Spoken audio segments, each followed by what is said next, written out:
welcome. My name is Dustin Furlow. I'm here hanging out at Cedar Rock Studio Guitar Gallery in Indiana, and it's my great pleasure to be showing you all this 2020 Michi Matsuda M1 Cutaway.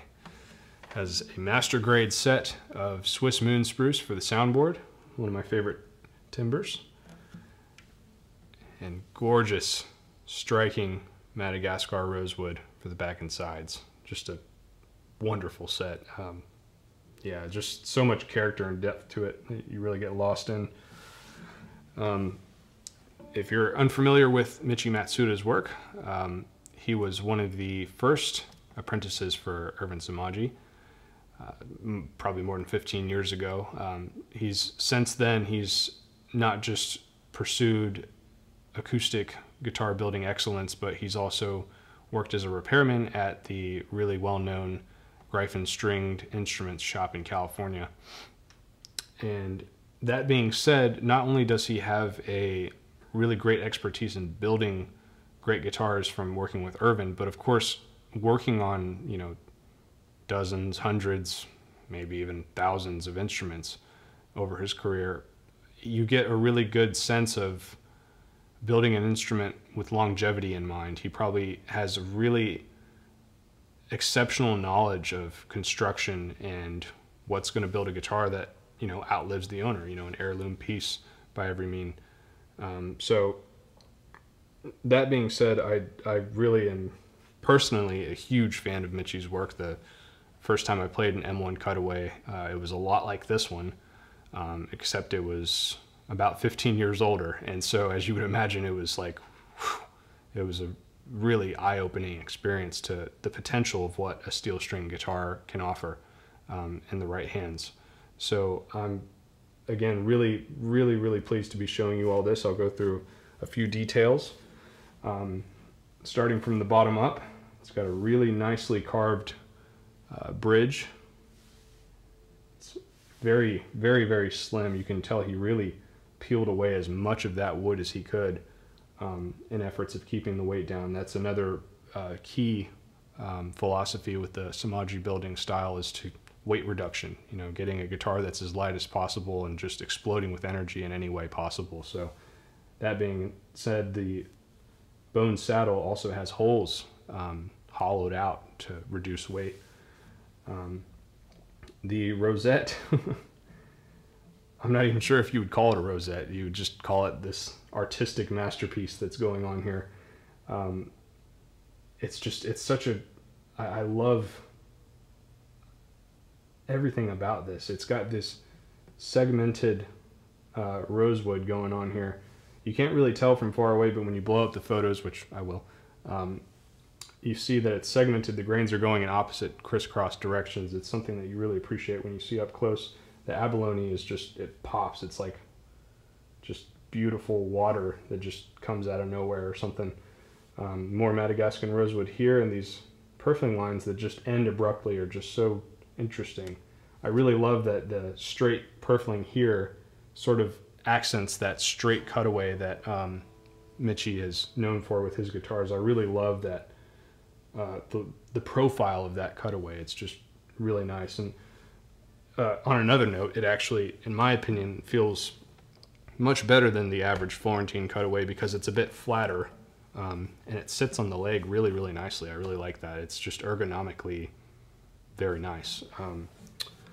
So anyways, back to this. So there's more abalone up here, and on this side near the 14th, 15th fret, you got some more rosewood accents up there, and it's just really crazy. I mean, I really would love to be a fly on the wall when Michi's doing this sort of thing. It's what he calls a master grade upgrade, or a master upgrade, because, I mean, cutting into spruce of this quality, you know, it's probably not for the weak-hearted, I would imagine. It's just, yeah, it's it's really remarkable to think of what went into this entity here.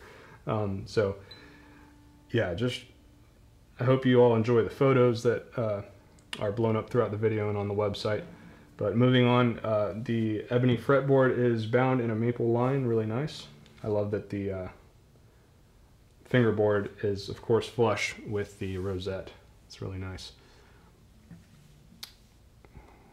And not to be forgotten, this neck carve. Oh, I love it. It's just so nice. I don't think that the first Matsuda I played had one of these, or otherwise I would have remembered it. But when I sat down and played my tune Evergreen on this, which is, there's a few chords that are past the 12th fret, I was like, oh yeah, that's good. It just fits in there like a puzzle piece, your thumb. It's really pleasing. Just awesome. I listened to an interview with Michi a while back, and he was talking about how his mission for building guitars is for them to feel like you're not really trying, like you're not really playing music, like you just become the music. And I feel like with his guitars, with the neck profile, with this neck swoop here, the cutaway, it just feels like this guitar is just, it's like a fine-tuned machine meant for playing music. Like it becomes transparent, basically. Playing the guitar itself becomes less of an object between you and creating the music. And I think that's what he said in his interview, is like, I want to make the music become an easier thing to, you know, mold with as a player. And so that's really genuinely what I feel with this guitar. And I should also mention, getting back to the saddle really quick, as with all Somogyi apprentice guitars, and the intonation level is just awesome. It's so pleasing from a player's perspective. I play a lot of fingerstyle, which is a lot of chords past the 5th fret, so not pulling stuff sharp is really important to me. Typically when you're in dadgad, fretting the 7th fret on the G string will either make it go flat or sharp, one or the other. Nope. And then here, it's just so pleasing. It's really the little things that make me love this guitar. So going further up, we've got a really nice, well thought out headstock overlay here. It's got what looks like flamed koa, but I believe the previous owner said is baked maple. So I don't know if it was torrefied or if it was dyed. Probably torrefied or something, but it really does look like it could be flamed maple or flamed koa, one of the two. Really gorgeous. I love that it just cuts through the rosewood accents here. Really beautiful. Gold Waverly tuners with tortilloid buttons. Really nice. Yeah, I mean, could go on about this guitar for hours. I mean, I imagine this this video file might be a few gigabytes already, but that's okay. It's all worth it. But yeah, if you had any other questions about this guitar, feel free to email Alan at cedarrockstudio.com. Thanks for watching.